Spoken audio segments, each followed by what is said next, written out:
What's interesting is that all these feelings are a significant challenge to our professional identity. And I mean that whether you are a urologist, whether you're somebody who's grown up in what I would consider sort of an expert environment. And when you are acculturated as a knower expert, you wake up every day and it is a good day when you feel like you can get out there and do what you need to do. It's smooth, it's easy, there's flow, you can kind of predict what's going to happen. You feel like you've got it, you're comfortable, you're complete, things look good. And this circumstance is anything but any of those. And I'm going to give you the chance to sort of think about that as we go forward, and why today's scenario is challenging your view of yourself as a sort of a knower expert.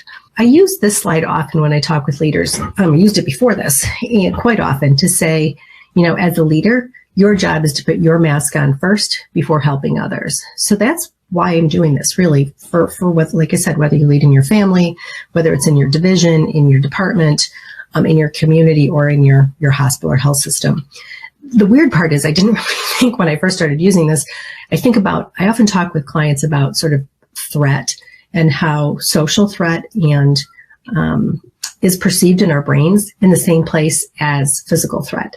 So our bodies are built psychologically as humans. So this has nothing to do with whether you're a leader, whether you're a urologist, whether you're a man, a woman, whether you're from Kenya or from Romania or from the United States.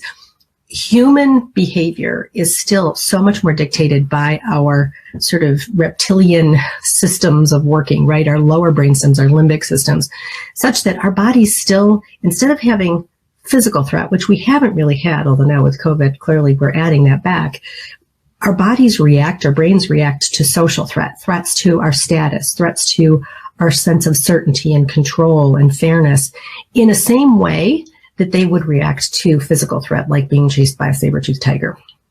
Your limbic system starts shooting off. These threats produce this reactivity, if you will. We're wired for self-protection and danger avoidance.